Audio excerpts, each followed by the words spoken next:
So I'm going to read two pieces that are in that anthology. One is quite short.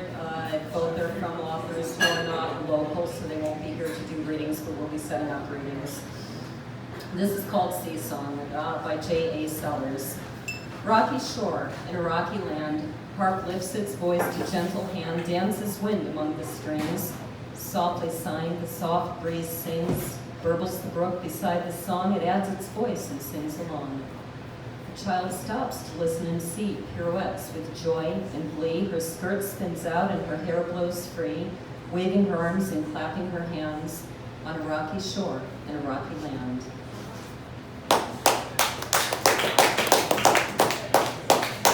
This next poem is by Blum, who is from the Boston area, and I first met him online and begged him to let me publish his book, but he's also a phenomenal poet. And this is humorous. It's called Poem of Plight. You have to imagine this is a man reading it. For you, my only love, my dear, tonight an unabashed tear for the shorts that top your thigh, her bold and surreptitious eye, as of someone calmly nosing by the local bank at closing, probing, trying to decide the best way he may slip inside.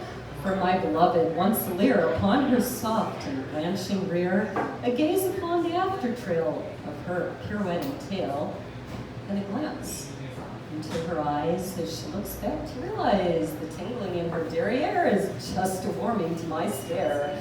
And in her eyes as they unite an overture, a plea, a plight, the silent strings of dispute, the suitor and the countersuit, and all the gestures that comprise the promise of her compromise.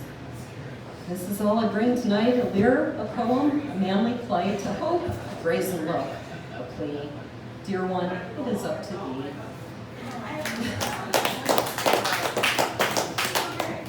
And this is just kind of a fun one I wrote. One day I will have a costume to read this, which will consist of a lacy librarian's blouse from about the 1800s and little glasses and my hair in a bun, and a scroll that will fall open. So you'll have to imagine all that.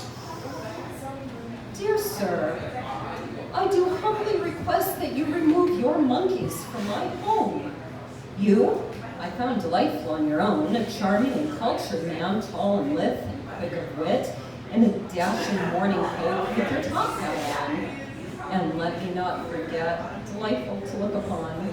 But in all our sunny morning walks and all our philosophic talks, before I invited you in, you failed to mention that you traveled with the circus.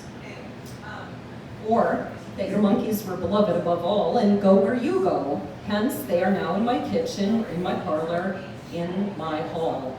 They're digging through my clothes and clipping their earrings to their tails. They've stained my curtains with their muddy paws. They're swinging from my closet rails. And they've torn up the garden, including my favorite rose. Is there a delicate way to say? They've left a certain unmentionable mess upon my tablecloth of heirloom lace, and that is not the only place. And so, good sir, delightful as you are, I find your failure to mention your monkeys a point of serious contention.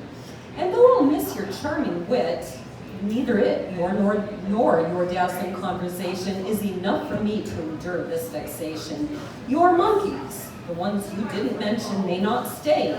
Take them back to your circus home, and as I've come to question your intentions, I beg you to stay away. Signed, your late of convention.